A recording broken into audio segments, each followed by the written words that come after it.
Let me start by stating I'm a 24-year-old female and downloaded Tinder to see what it was all about. I didn't put too much into it though. I never took it seriously. I never take much seriously. Most of the things I do are for a laugh. I think I tend to forget that the internet is not a game and that there are real-life people behind that screen. I get on the bus back home after a long day of running errands. I sit down and from the corner of my eye, notice a heavy-set man staring at me. I'm used to being stared at, so I ignore him. Also note, my Tinder account has been officially terminated months ago. I sneeze, he says bless you, and I say thank you. He was a heavy-set guy with full hair, green eyes, and an olive complexion. He then hands me a tissue. It's clean, don't worry. And then he gives me a piece of gum, 5 gum to be exact. I say thank you and throw it in my backpack. 1 mile, he says. Based on how he speaks, I think he might be a little on the special side. His voice was slow and low. Huh? 1 mile. That was on your Tinder. It said you were 1 mile away. I recognize you. We spoke for a bit. Then you stopped chatting. He then gives me one of those chocolate balls that are wrapped in all fancy like red. I then nervously giggled and told him I deleted my account. To be honest, I didn't even remember chatting with him. I would just swipe right on any and everybody. He asked me repeatedly for my number, and I gave it to him because I'm really bad at rejecting people in person. He immediately called me to confirm it was my number, and at this point I got off at a different bus stop, close to home but not too close, and sped walked home. I threw away his candies, blocked his number, and I really hope it was just a coincidence, and that he wasn't trying to find me. Hey guys, it's Rye Horror.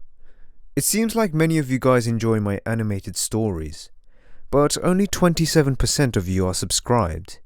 If you want to see this channel hit 10k subs, then please like and subscribe. Now back to the show. When I was 19, I was still living with my family, as well as working 2 jobs to save up money. 1 food service and 1 retail. I was also extremely depressed. I had been sexually assaulted the year prior and was still taking everything really hard. How I very poorly dealt with my depression was sleeping around, drinking, and a whole lot of weed.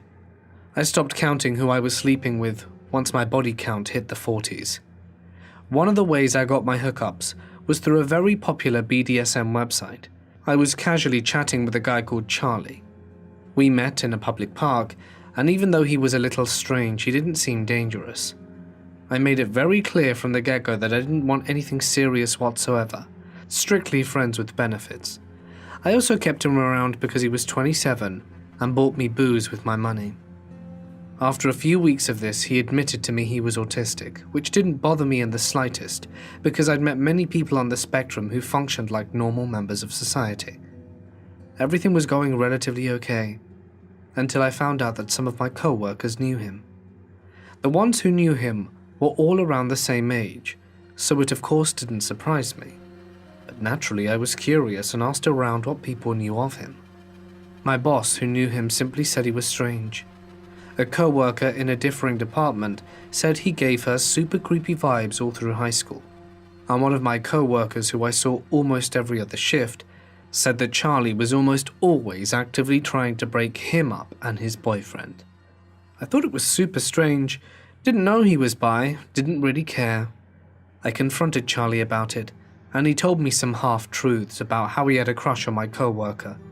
I told them to leave them alone because they were newly engaged. Over these 2 months, I met a guy through my food service job who I really liked. His name was Beck, and because I liked Beck a lot, I started distancing myself from Charlie. Well, of course, he doesn't like this and starts giving off some red flags. Charlie told me he was almost positive he was schizophrenic. I told him that even though I was a psych major, I was no way near being qualified enough to help him, nor did I really want to, but I encouraged him to find help, and even recommended my own therapist or her husband. He told me he already went to both of them for psychiatric care when he was 15, and they both diagnosed him with antisocial personality disorder, psychopathy, and dismissed him. I inquired to my therapist about the last time she or her husband diagnosed someone, specifically a minor with APD. She said that neither of them had ever, as it was pretty rare, and I confronted Charlie about his lying, and he denied ever doing so. He continued to try and talk to me about his mental health, which I didn't mind listening to, but I wasn't qualified or let alone licensed to give advice on other than seek help. Charlie then dropped the bomb that he wholeheartedly believed he was a 300-year-old Nazi vampire who killed Jewish infants during World War II in a past life. I tell him he needs to seek serious help if he's having these thoughts and false memories. Charlie also said he'd been having dreams about my parents' dogs tearing him apart, and that he had also had dreams about murdering me. My body kind of kicked into survival mode, so I faked getting a phone call from my parents to have an excuse to leave.